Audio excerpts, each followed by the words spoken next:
En esta oportunidad vamos a discutir el manejo del dolor precordial en guardia de emergencias.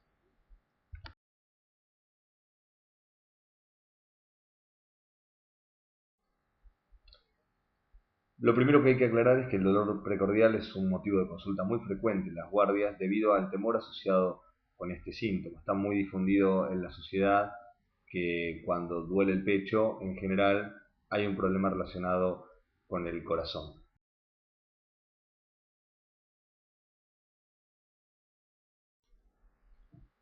Sin embargo, esto no siempre es así, porque como vemos en esta diapositiva, el dolor referido en la región precordial o retroesternal puede corresponder a prácticamente cualquier estructura que contenga el tórax. Por lo tanto, para clasificarlo y ordenar un poco los diagnósticos, podemos hacerlo en base al origen y dividirlo en dolor de origen visceral, somático o referido.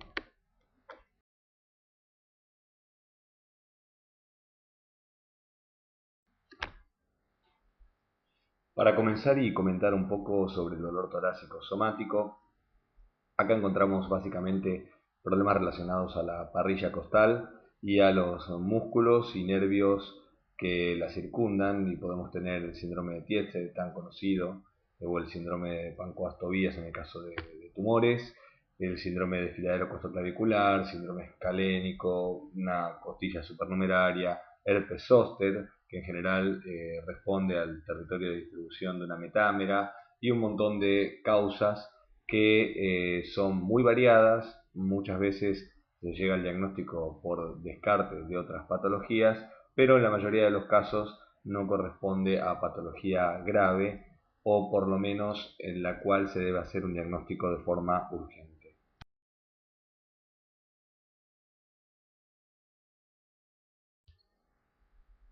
Con respecto al dolor torácico referido, su frecuencia no es despreciable, sobre todo cuando hablamos de patología de la vía biliar, que puede dar omalgia derecha, la pancreatitis aguda, que da un dolor epigástrico que irradia a región retroesternal y a dorso, una hernia diafragmática, una hernia tal de gran volumen, puede generar una sensación de pesadez retroesternal y muchas veces nos puede hacer pensar erróneamente en un síndrome coronario agudo, y la úlcera gastroduodenal también suele dar dolor epigástrico irradiado.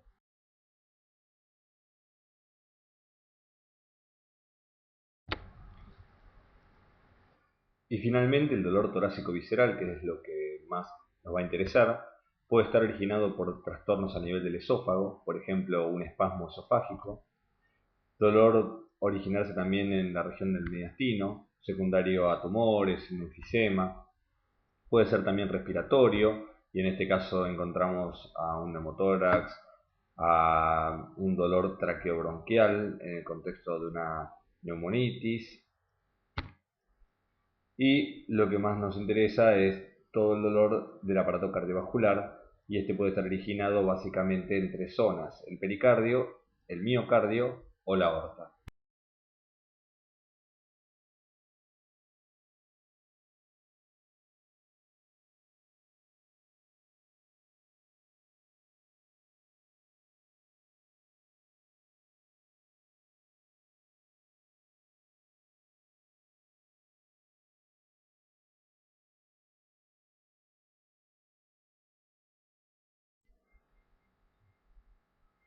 Y para comenzar a hablar un poco de la cardiopatía isquémica, lo que tenemos acá es el modelo clásico de la cardiopatía isquémica estable, donde existe una estenosis significativa mayor al 70% de la luz de un vaso coronario, secundario a un depósito de material aterosclerótico, que genera una disminución en el aporte miocárdico de oxígeno, y ante incrementos de la demanda, como puede ser el estrés o el ejercicio físico, este desbalance induce isquemia miocárdica.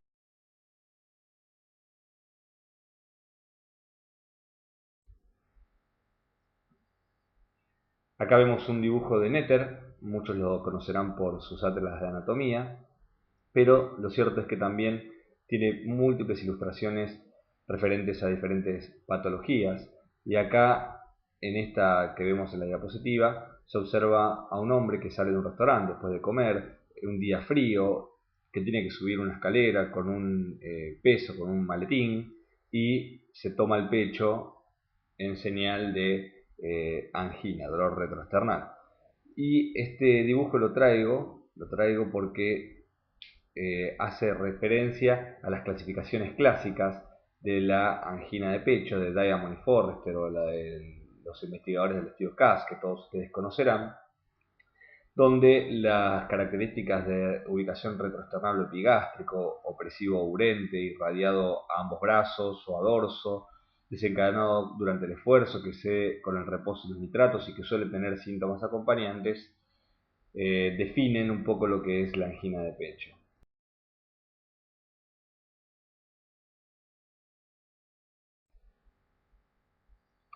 Acá nuevamente dibujos de Francis Netter. Vemos que este síntoma puede ser referido por el paciente como una compresión, una constricción o aplastamiento.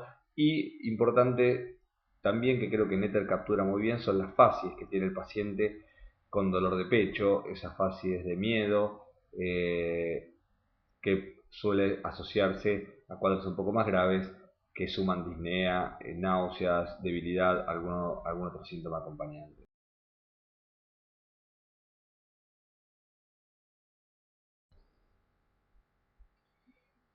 Un poco la historia de la enfermedad aterosclerótica, que comienza a edades muy tempranas con las estrías grasas y que por persistencia de factores de riesgo van evolucionando esas estrías hasta formar una lesión ateromatosa leve que progresa luego a una lesión de grado moderado en cuanto a la capacidad de estenosar la luz, y muchas veces termina la evolución hacia la estenosis severa, o la placa se calcifica, se enfría y queda con una estenosis moderada o leve, y otras veces se accidenta y esto genera la formación de un coágulo que, como ustedes saben, ocluye la luz del vaso y genera un síndrome coronario agudo.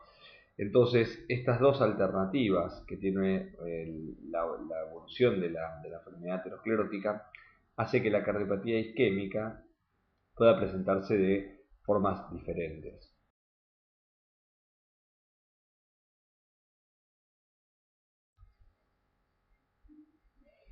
La cardiopatía isquémica crónica suele estar asociada a una lesión ateromatosa estenótica, o sea que reduce en forma significativa el área de sección del vaso, y que suele estar dada por placas de gran volumen con un cap fibroso muy espeso, con un reducido core lipídico, con escaso infiltrado inflamatorio, y suele tener también calcificación. Es lo que se conoce como placa estable. En cambio, la cardiopatía isquémica aguda suele derivar de lesiones que no generan estenosis porque tienen un remodelado excéntrico, es decir, crecen hacia afuera, o generan una estenosis de grado leve o moderado, y son placas que están muy inflamadas, que tienen un cap fibroso muy delgado y que son muy susceptibles al accidente, a la rotura.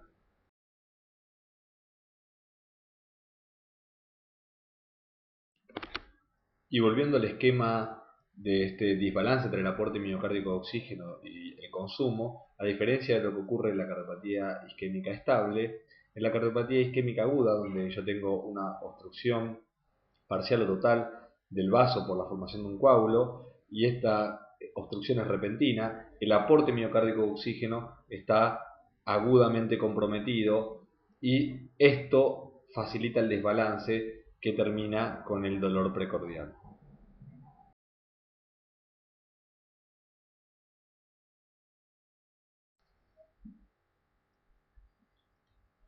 Y para entrar un poco en la fisiopatología del dolor precordial, tenemos que recordar la cascada isquémica, donde una vez que se produce una disminución en el aporte de oxígeno, la célula empieza a sufrir una alteración metabólica y deriva todo su metabolismo a la glucólisis anaeróbica, que, como ustedes conocerán, es mucho menos eficiente para producir mediadores energéticos como el ATP, y este estadio tan inicial de la cardiopatía isquémica habitualmente no da síntomas y podría ser detectada por métodos de alta sensibilidad como el PET.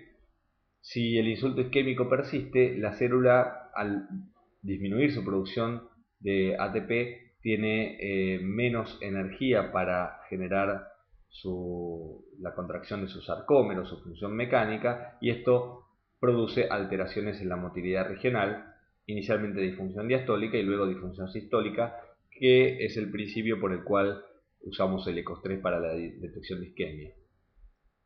Si nos vamos un poco más allá en el tiempo y sostenemos este insulto isquémico, lo que vamos a obtener es una alteración de los gradientes transmembrana, porque la célula ya no tiene energía suficiente ni siquiera para mantener el funcionamiento de la bomba sodio-potasio ATPasa. Por lo tanto, se producen alteraciones en la nivelación del segmento ST o alteraciones en la polaridad de la onda T, y acá es donde aparece el electrocardiograma, y finalmente, si esto continúa, aparece la repercusión clínica y el dolor. Y esta diapositiva la traje fundamentalmente para que grabemos en nuestra memoria estos pasos de la cascada isquémica, que nos va a servir para valorar las pruebas diagnósticas en contexto de un paciente que consulta por dolor de pecho.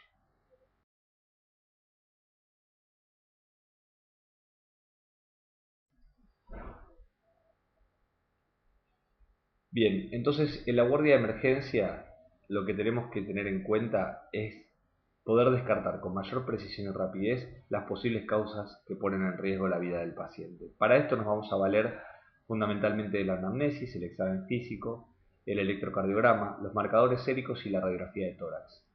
La anamnesis, el electro y los marcadores están resaltados, pues son la llave del diagnóstico.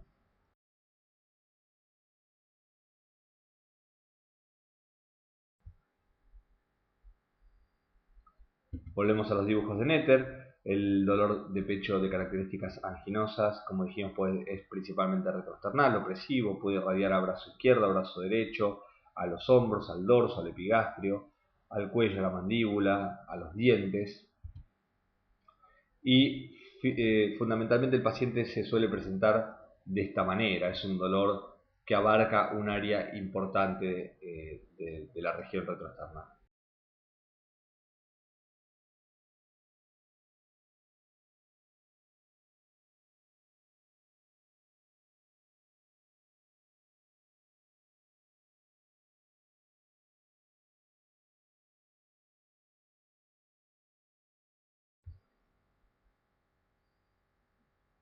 Tenemos datos a favor y en contra a considerar, por ejemplo, las características del dolor. Como dijimos, si es constrictivo, quemante, se refiere como una pesadez o una presión, es a favor de la isquemia miocárdica, y si es agudo, empuñalada o como pinchazos al respirar, va en contra. La localización también es importante. El dolor secundario de la cardiopatía isquémica suele ser retroesternal, epigástrico, y ocupar, como mostramos en la diapositiva anterior, un área igual o mayor a la palma de la mano. En cambio, un dolor que se señala con la punta del dedo o está en el área submamaria izquierda o en el tórax izquierdo, en general aleja la probabilidad de que el dolor sea secundario a isquemia miocárdica.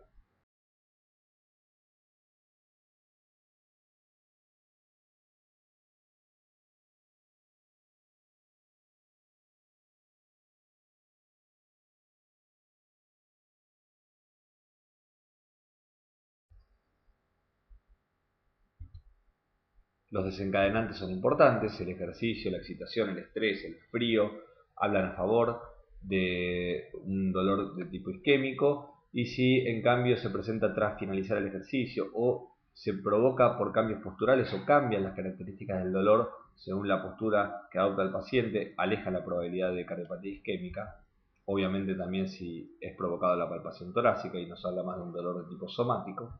Y la duración es muy relevante también. Un dolor que dura minutos o que dura horas y además suma evidencia de daño miocárdico, o sea, alteraciones en el electrocardiograma, marcadores séricos, es un dolor claramente isquémico. En cambio, si el paciente lo refiere como de segundos de duración o de varias horas o incluso días, pero sin ninguna evidencia de daño miocárdico, aleja la probabilidad de que esto ocurra.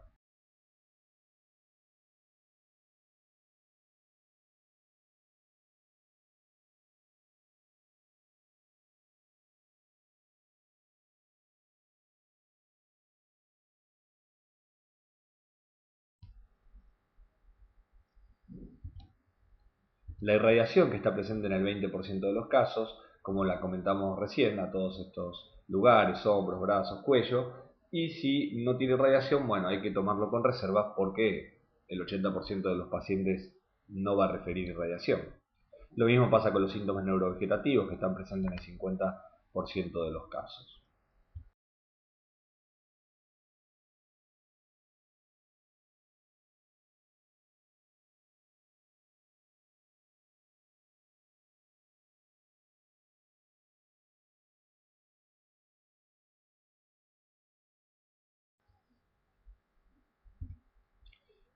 Atenuantes, si el dolor calma con la administración de nitratos o con el reposo, nos habla más a favor de la enfermedad cardiopatía isquémica, la enfermedad coronaria, y si en cambio se calma con AINES o los cambios de posición o los movimientos ventilatorios, eso vendría a estar en contra del diagnóstico de la cardiopatía isquémica.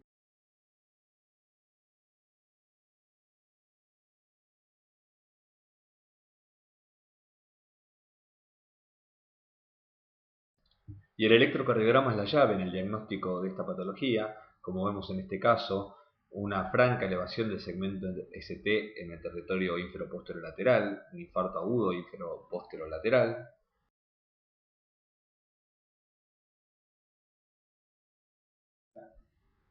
o en este otro caso, donde tenemos una elevación muy notoria del segmento ST en cara anterior, con acortamiento del QT y Ts picudas y simétricas. Digamos, esto es una etapa muy inicial, muy aguda de un síndrome coronario agudo.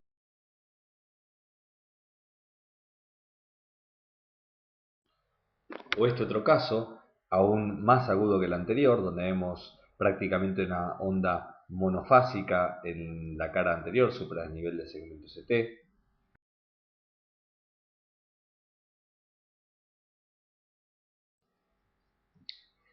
Este que tiene una injuria, un infradesnivel del segmento ST rectificado, generalizado, que incluye cara anterior, cara inferior con supradesnivel del ST en ABR, que probablemente nos indique un síndrome coronario agudo sin supradesnivel por lesión del tronco o la presencia de obstrucciones en los tres vasos coronarios.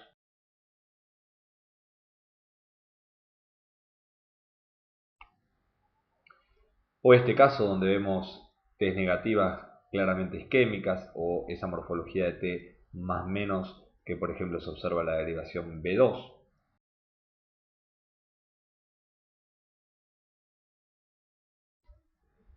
Y en muchos casos, y no son despreciables el número de casos de pacientes que nos vamos a encontrar con este electro que es absolutamente normal. Entonces el electrocardiograma, como vimos, tiene un valor diagnóstico muy elevado cuando se obtiene durante el desarrollo de los síntomas. ¿Por qué? Porque recuerden ustedes que previo al dolor precordial ya se han producido las alteraciones metabólicas que pueden ser detectadas por PET, las alteraciones en la contractilidad que se ven en el ecocardiograma y las alteraciones eléctricas que aparecen en el electrocardiograma. O sea que el electrocardiograma intradolor tiene altísima sensibilidad. Un electrocardiograma intradolor normal prácticamente descarta el origen isquémico del síntoma.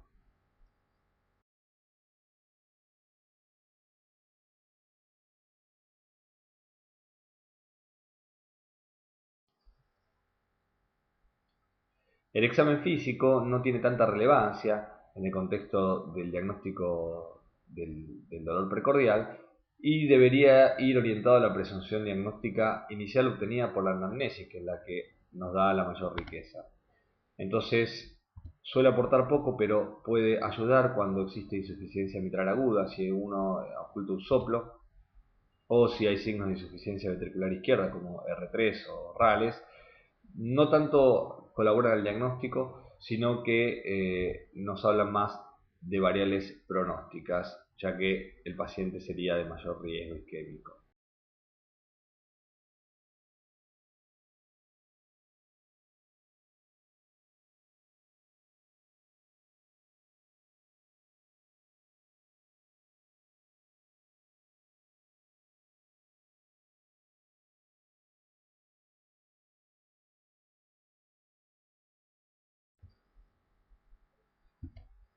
Ahora, si sospechamos otras causas de dolor precordial, como vimos unas diapositivas atrás, la pericarditis aguda, podemos ocultar un frote pericárdico sistodiastólico o diastólico, siempre que sea una etapa inicial y no haya derrame. Hay que buscarlo en decúbito ventral o en posición genopectoral para aumentar la sensibilidad. Y sumado al antecedente de un cuadro infeccioso, sobre todo vía aérea superior, en las semanas previas, nos puede orientar bastante.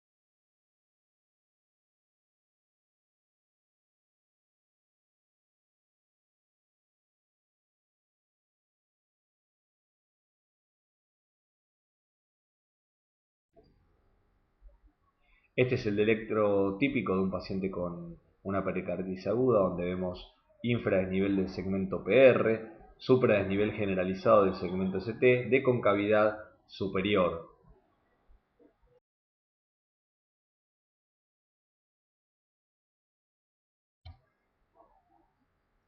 Para hablar un poco de patología aórtica, antes de seguir desarrollando la cardiopatía isquémica, el examen físico del síndrome aórtico agudo nos va a mostrar asimetría de pulsos en el caso de una disección. En general, la hipertensión arterial es la regla. Hipoventilación de base izquierda puede indicar una rotura de la aorta hacia la pleura izquierda, un hemotórax, que es un signo de mucha gravedad. Soplo de insuficiencia aórtica en el caso de que comprometa el síndrome aórtico agudo la aorta ascendente, y signos de hipoperfusión periférica o foco neurológico que también incrementan la gravedad del cuadro. Los pacientes suelen tener historia de hipertensión mal controlada, o a veces, si no la tiene o es un paciente joven, habría que buscar un fenotipo marfanoide que pueden orientar al diagnóstico.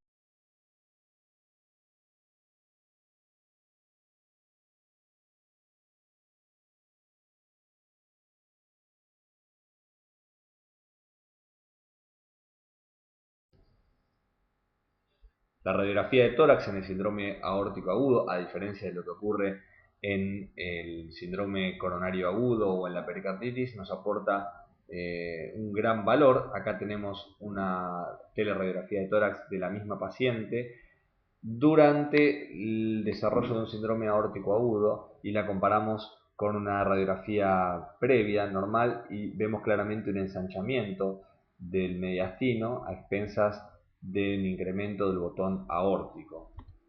La radiografía de tórax suele ser bastante sensible en el caso de un síndrome aórtico agudo que comprometa el callado, porque nos da un ensanchamiento de la silueta del mediastino, si es que no podemos distinguir bien si esas expensas de botón aórtico pulmonar.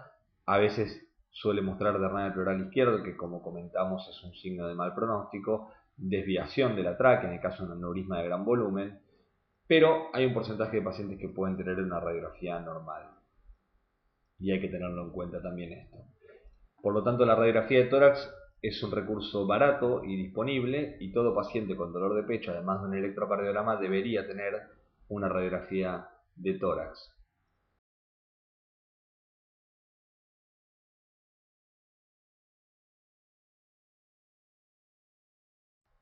Con respecto a los marcadores séricos, la mioglobina prácticamente no se utiliza, nos vamos a concentrar en la CPKMB y las troponinas.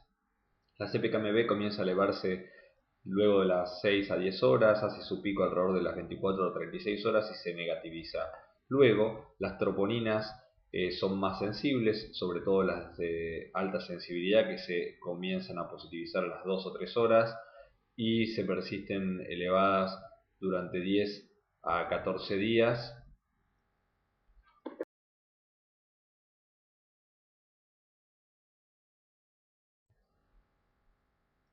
Acá en estos cuadros lo que podemos ver es la sensibilidad y la especificidad de cada una de estos marcadores. Vemos que a medida que pasa el tiempo, que nos alejamos del momento en el cual el paciente ha sufrido el episodio de isquemia miocárdica, la sensibilidad aumenta, la especificidad prácticamente se mantiene estable. Hay que recordar que la troponina es muy específica del miocardio, lo que no quiere decir es que sea específica de un síndrome coronario agudo, como vamos a ver en un rato. Y la extracción seriada de estos marcadores, como vemos en el cuadro de abajo, incrementa también la sensibilidad y la especificidad. Por lo tanto, se recomienda en el contexto de una unidad de dolor que el paciente tenga al menos 2 determinaciones de marcadores séricos y no solamente uno, y sobre todo con las troponinas ultrasensibles, donde la llave del diagnóstico va a ser el cambio con respecto del segundo valor con respecto al primero.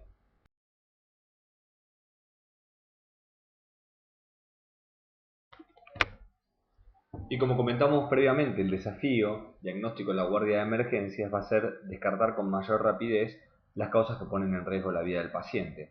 Y entonces con la anamnesis, el examen físico, vamos a poder ya dividir a los pacientes en 3 grandes grupos. Pacientes que deben internarse porque consultan por un cuadro típico y porque tienen alteraciones en el electrocardiograma. Pacientes que pueden externarse con seguridad porque tienen baja probabilidad de enfermedad coronaria, el síntoma es atípico, el electrocardiograma es normal, y un grueso de pacientes que ronda alrededor del 50%, donde tenemos algunas características de los síntomas típicas de la enfermedad coronaria, otras que no lo son. El paciente tiene algún que otro factor de riesgo, pero no tiene antecedentes previos, y cuando hay estos datos discordantes, vamos a requerir una evaluación complementaria con electrocardiogramas seriados o con marcadores serológicos. El paciente va a tener que pasar unas horas en guardia porque nuestro objetivo, como en todos los diagnósticos en medicina, es reducir el grado de incertidumbre y poder tomar una decisión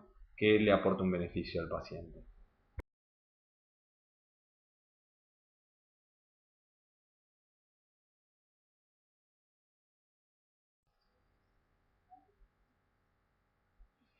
Vamos a entrar en algunos ejemplos para que nosotros en la cabeza vayamos ya rumbeando hacia alguno de estos grupos. El primer paciente es un paciente de sexo masculino, 62 años, diabético tipo 2, tabaquista, hipertenso, obeso, tiene un antecedente, un infarto inferoposterior que se repercutió con estreptoquinasa hace unos años atrás y posteriormente tuvo mala adherencia al tratamiento de prevención secundaria. Este paciente consulta a la guardia con síntomas en curso. Tiene el dolor retroesternal opresivo, irradia ambos brazos, la intensidad es de 9 en 10, de inicio en reposo, asociado a náuseas y diaforesis, y lleva 2 horas de dolor, 2 horas de evolución. Este paciente claramente está cursando un síndrome coronario agudo, porque es un paciente con múltiples factores de riesgo, con antecedentes de enfermedad coronaria, que no venía correctamente tratado y que consulta por un cuadro típico.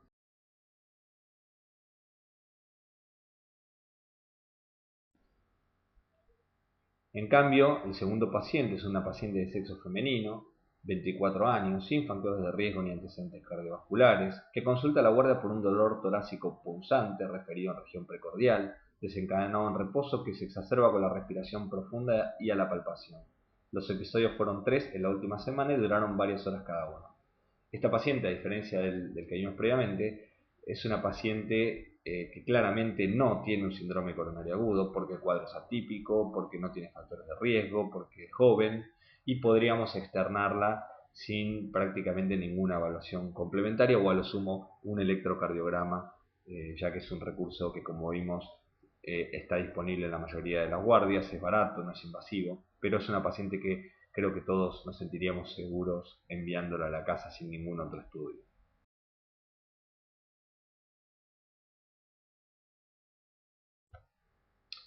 Yendo al grupo del medio, al grupo más numeroso de pacientes, tenemos una de mujer de 43 años que no tiene antecedentes cardiovasculares, que realiza actividad física, que no fuma, no es hipertensa, no presenta obesidad ni es diabética, tiene un laboratorio reciente con un colesterol normal, hasta ahí venimos todo bien, pero consulta por un episodio de 15 minutos de duración que consiste en un dolor retroesternal muy intenso, 8 en 10, que irradia cuello y maxilar inferior, de inicio súbito en reposo y que se asocia a síntomas neurovegetativos, náuseas y diaforesis.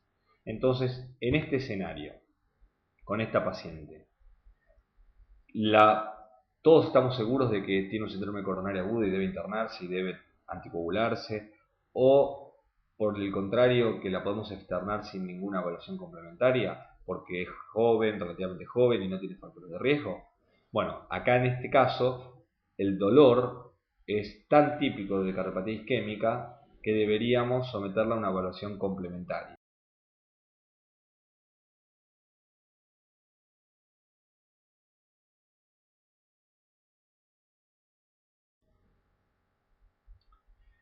Este paciente 4, sexo masculino, 58 años, hipertenso, tabaquista, o sea, es un 15 años más grande que la paciente previa, es hombre, ya tiene algún factor de riesgo, tiene enfermedad coronaria conocida en contexto de una angina inestable a los 53 años, se hizo una angioplastia, y consulta por haber padecido en la última semana 3 episodios de 2 a 3 minutos de duración que consistieron en dolor submamario izquierdo punzante de intensidad 3 en 10, no irradiado, sin otros síntomas acompañantes y que parecieran calmar con la inspiración profunda. En este caso tenemos un cuadro muy atípico, una descripción del síntoma que no nos hace pensar inicialmente en la enfermedad coronaria, pero el paciente es un paciente con enfermedad coronaria conocida. Entonces, ¿cuántos de ustedes no harían más nada y lo mandarían a la casa con seguridad? Prácticamente ninguno, y creo que coincidirán conmigo en que es mandatoria una evaluación complementaria.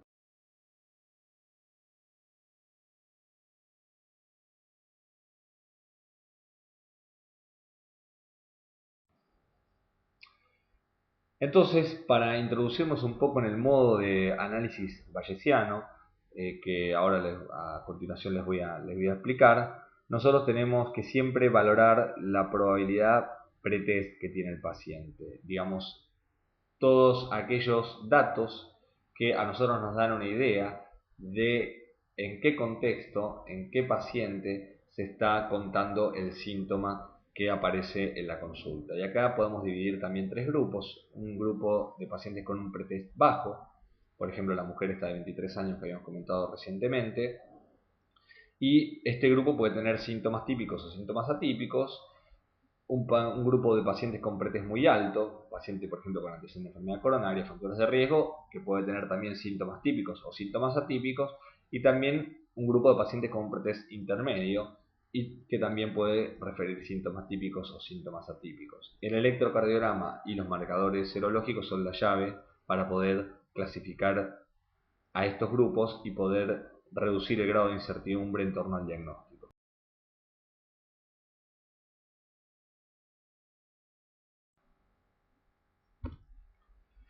Entonces, volviendo a la anamnesis, las características del dolor, tenemos que interrogar la localización, la intensidad, la irradiación, cuánto dura, qué carácter tiene, si es opresivo, quemante, punzante, las circunstancias de aparición, las circunstancias de atenuación y si hay síntomas acompañantes.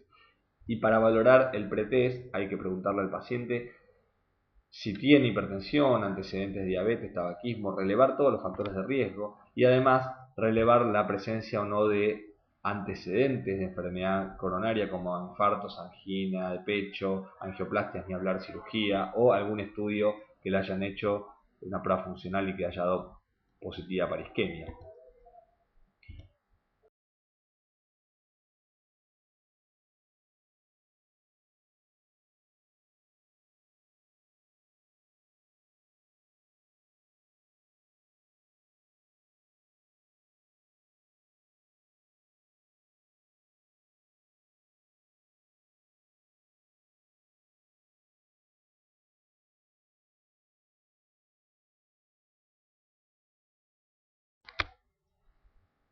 Ahora bien, para hablar de las pruebas diagnósticas que van a hacer de la evaluación complementaria la herramienta fundamental para reducir esa incertidumbre diagnóstica, tenemos que repasar algunos conceptos. Primero es el concepto de la sensibilidad, que es la probabilidad de encontrar un test positivo entre los pacientes que tienen la enfermedad. En cambio, la especificidad es la probabilidad de encontrar un test negativo entre los pacientes que no tienen la enfermedad que nosotros estamos pensando. En este caso, vamos a hablar siempre de enfermedad coronaria. Entonces, producto de la sensibilidad, vamos a encontrar verdaderos positivos, o sea, pacientes que tienen enfermedad coronaria y el test es positivo, y falsos negativos, pacientes que vamos a etiquetar erróneamente como sanos siendo que están enfermos. Y de la mano de la especificidad nos vamos a encontrar con pacientes verdaderamente negativos, que quiere decir que están sanos y que el test, ya sea electrocardiograma, marcadores séricos, lo que sea, da negativo, o pacientes falsos positivos, donde hay alguna alteración en la evaluación diagnóstica complementaria, pero el paciente está sano, no tiene la enfermedad que nosotros estamos pensando. En cambio, El valor predictivo positivo es la probabilidad de hallar enfermos entre los que tienen un test positivo. Acá en el universo, a diferencia de la sensibilidad, ya no son los pacientes enfermos, sino son los pacientes con test positivo, donde entran los pacientes enfermos con test positivo, o sea, los verdaderos positivos, y los pacientes sanos con test positivo, quiere decir los falsos positivos. El valor predictivo negativo es el concepto inverso, es la probabilidad de hallar un paciente sano entre los que tienen test negativos. Acá en el universo los pacientes con test negativos, entre los que vamos a encontrar enfermos y sanos. Verdaderos negativos serían los sanos con test negativo y falsos negativos que serían los enfermos con test negativo.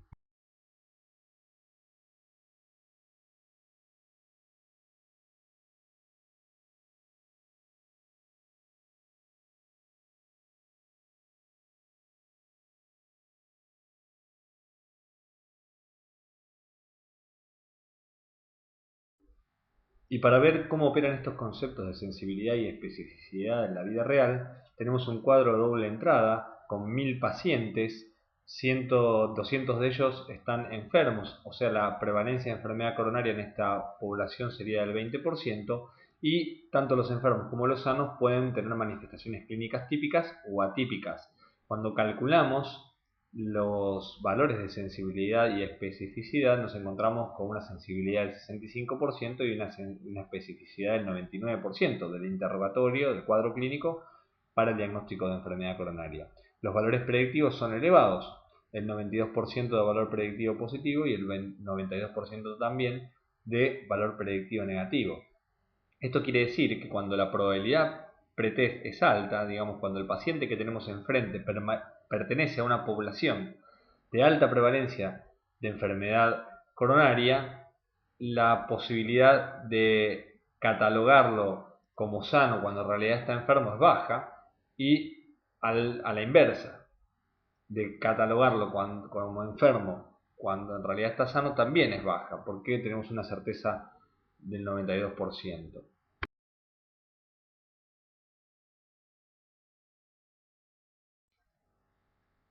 Ahora vemos cómo opera estos mismos conceptos cuando la prevalencia de enfermedad coronaria baja 10 veces. Acá tenemos también 200 pacientes con enfermedad coronaria, pero sin embargo la población total es de 10.000 pacientes, no es ya de 1.000. Entonces la prevalencia de la enfermedad baja al 2%. Los valores de sensibilidad y especificidad son los mismos. Sin embargo, los valores predictivos, tanto positivos como negativos, cambian. El valor predictivo negativo, que ya era alto, porque la especificidad de los síntomas es muy elevada, sube aún más y se acerca prácticamente al 100%. Y el valor predictivo positivo cae a la mitad prácticamente. O sea que si nosotros nos guiamos solamente por el cuadro clínico, en una población de baja prevalencia de enfermedad coronaria y sin ninguna evaluación complementaria, vamos a estar errándole al diagnóstico en la mitad de los casos. Vamos a estar sobreclasificando pacientes como enfermos coronarios cuando en realidad no lo son. Tenemos más falsos positivos.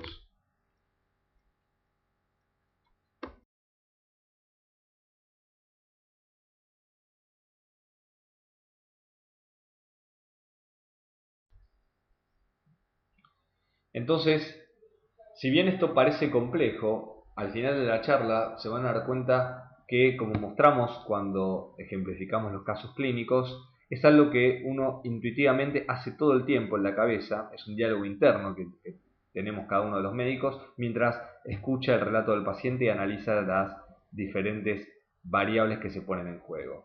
El análisis bayesiano es eso que nosotros hacemos. Tomás Bayes fue un matemático del siglo XVIII que elaboró el teorema de la probabilidad condicional que nos sustenta este razonamiento clínico y que dice que la probabilidad post-test, digamos, luego de hacer un electrocardiograma o un interrogatorio para el dolor de pecho o un dosaje de troponina o cualquier test diagnóstico que nosotros hagamos, va a depender de en qué paciente lo hagamos. Si el paciente tiene una alta probabilidad pretest de tener la enfermedad que nosotros buscamos, o tiene una baja probabilidad.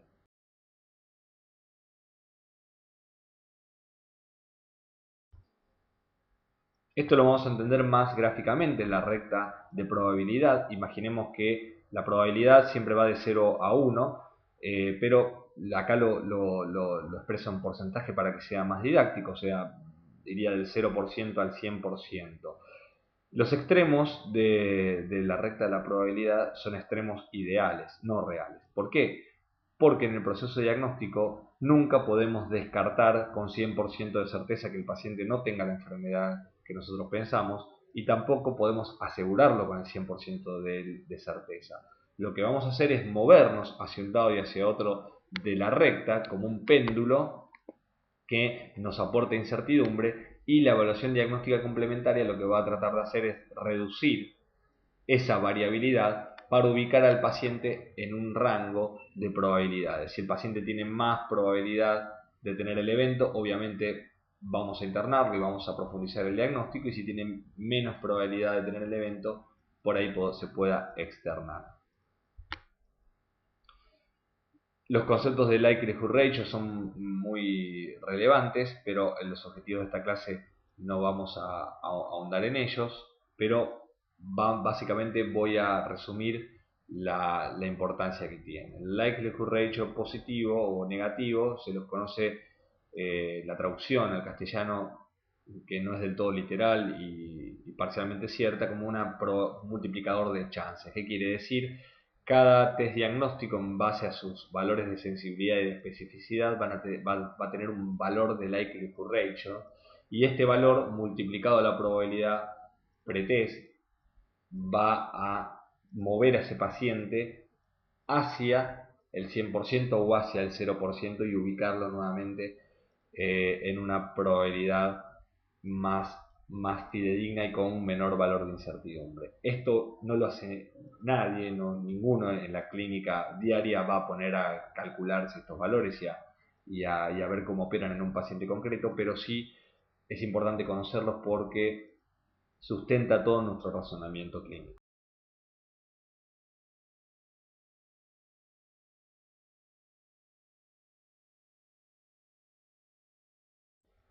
A modo de ejemplo, para que ustedes vean, esto fue calculado y está publicado. Cada síntoma, cada característica del síntoma, mejor dicho, tiene un multiplicador de chances. Por ejemplo, la irradiación a brazo, al hombro derecho, o a brazo izquierdo, o ambos hombros, fíjense que multiplica casi por 5 en el primer caso y por 4 la probabilidad pretest que trae el paciente de tener enfermedad coronaria. O sea que si en el síntoma aparece esta variable clínica, bueno, nos acerca mucho más al 100% en la recta. Lo mismo que si está asociado al ejercicio, al brazo izquierdo y demás. Y reduce la probabilidad de que este síntoma sea coronario, por más que el paciente tenga un pretest no despreciable, si el síntoma es de tipo pleurítico, si tiene modificaciones posturales, si se reproduce con la palpación.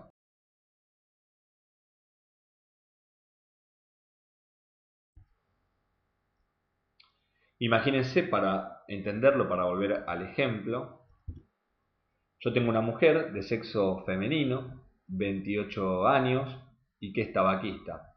Inicialmente tiene un factor de riesgo, pero 28 años es muy joven, es de sexo femenino. La probabilidad pretest, imaginemos que es baja de esta mujer, y la ubicamos en torno al 1%.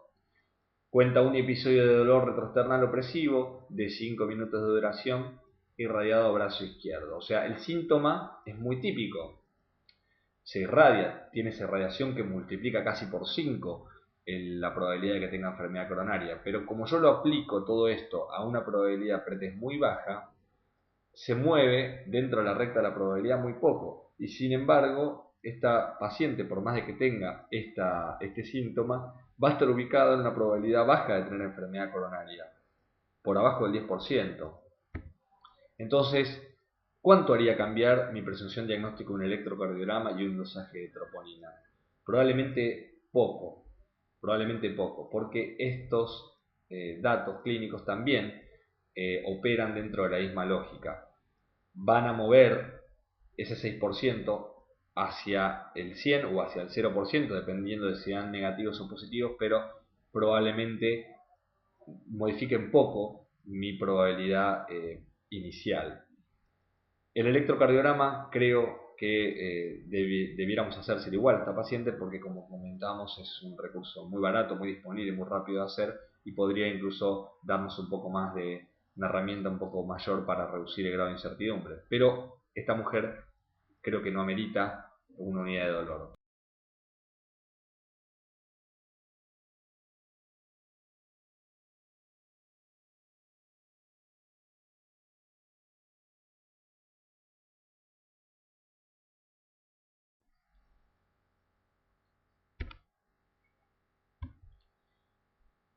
Otro caso, sexo masculino, 27 años, un paciente deportista, digamos, no tiene, es similar a la paciente previa, pero ni siquiera tiene un factor de riesgo, incluso tiene una vida mucho más saludable. Y cuenta un episodio de dolor precordial punzante de 30 minutos de duración, no relacionado con el esfuerzo, sin síntomas acompañantes y que aumenta con inspiración. O sea, síntoma, cuadro clínico claramente atípico. Esto baja esa probabilidad, que era de 1 en 100 inicialmente, a modo de ejemplo, la baja a 1 en 1000. Este paciente prácticamente se podría ir de la sala de emergencias sin ningún tipo de evaluación complementaria, porque un electrocardiograma cambiaría muy poco mi probabilidad diagnóstica y el dosaje de troponina aún menos.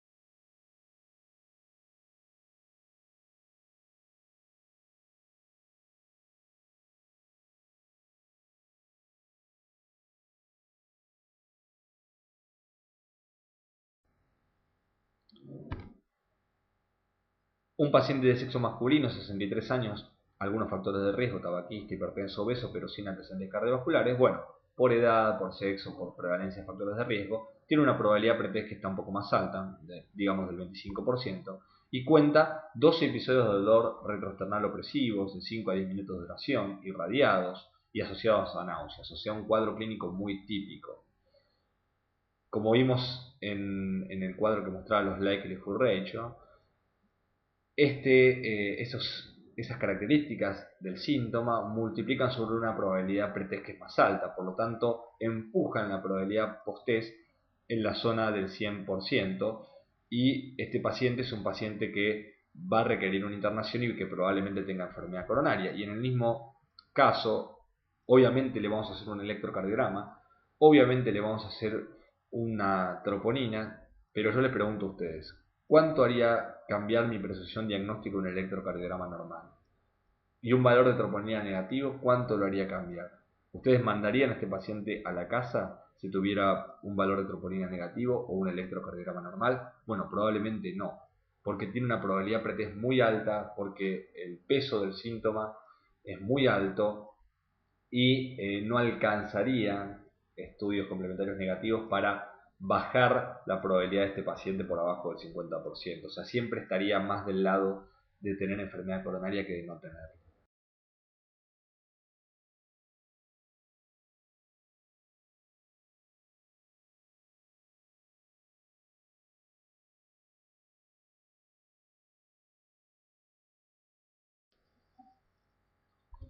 Y por último, un paciente de sexo femenino, lo mismo, 65 años, tabaquista, es diabética, hipercolesterolémica y tuvo un infarto, o sea, una probabilidad pretest muy alta, supera el 50%. Sin embargo, cuenta 3 episodios de dolor precordial pulsante de 10 minutos de duración, sin radiación. Los episodios no tienen ninguna asociación con el esfuerzo y no hay síntomas acompañantes. Este cuadro clínico baja la probabilidad pretest de la paciente, porque es un cuadro clínico muy atípico. Pero sin embargo, esta probabilidad sigue siendo bastante importante, del 30%. De cada 3 pacientes como esta, una va a tener enfermedad coronaria. Entonces, ¿cuánto haría cambiar mi presunción diagnóstico en electrocardiograma y un valor de troponina? Bueno, probablemente en esta paciente mucho, tenga mucha más relevancia. Siempre que caigan entre el 25 y el 75% de esa recta de la probabilidad, siempre que sean los pacientes del medio, los de probabilidad pretest intermedia, la evaluación diagnóstica complementaria tiene gran valor y en este caso podría incrementar la probabilidad de que esta paciente tenga el evento o disminuirla drásticamente y definir si se puede externar con seguridad o si debemos internar.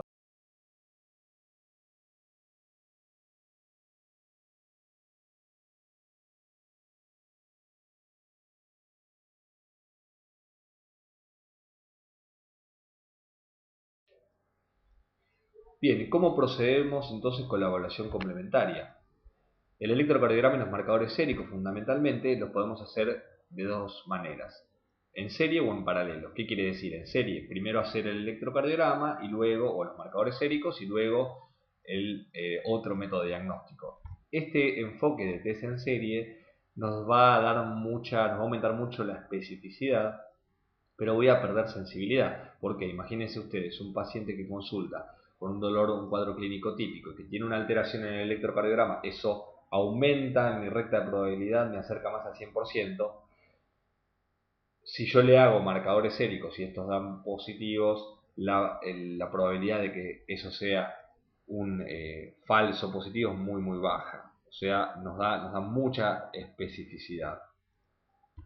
Pero pierdo sensibilidad, porque hay pacientes que yo voy a tener un electrocardiograma que es normal y sin embargo por ahí el paciente tiene enfermedad coronaria y yo no lo detecto porque no le hice los marcadores serológicos, no le hice un dosaje de troponina, entonces voy a tener falsos negativos. El paciente tiene la enfermedad pero en realidad los test no me lo mostraron. En cambio, si yo hago test en paralelos, hago el electrocardiograma y hago el dosaje de troponina sin importar el resultado, como puedo tener uno positivo y el otro negativo, cualquiera de los dos, eso me aumenta mucho la sensibilidad, me aumenta el tamaño de la red. Es menos probable que un paciente que tenga un síndrome coronario agudo se escape de la guardia, se vaya a la guardia sin diagnóstico.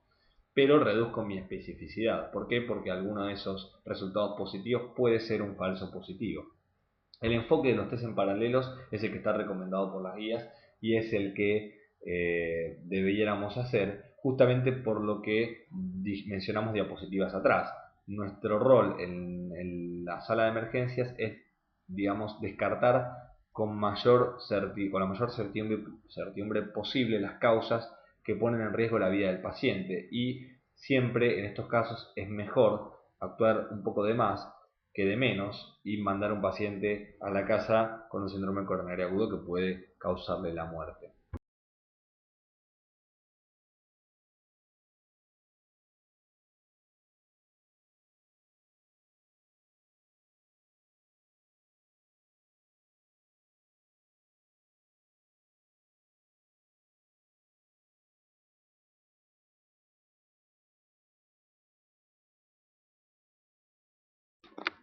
Y para finalizar vamos a resaltar algunas conclusiones. Primero, que el concepto de signo o síntoma patognomónico debe ser desterrado. Nosotros siempre vamos a reducir nuestro grado de incertidumbre diagnóstica con la evaluación de la anamnesis, el examen físico, el electrocardiograma, la placa de tórax, los marcadores séricos. Nunca vamos a estar 100% seguros de la conducta que adoptemos. La gran mayoría de los individuos, como comentamos, que consultan por dolor torácico, tienen un pretest intermedio, por lo que casi siempre se impone la necesidad de una evaluación complementaria. La anamnesis, el examen físico y los estudios complementarios como el electrocardiograma y los marcadores séricos deben interpretarse en el contexto probabilístico del paciente. Y conocer las fortalezas y debilidades de las herramientas diagnósticas nos va a permitir reducir este grado de incertidumbre y bajar el grado de error en nuestra práctica clínica diaria.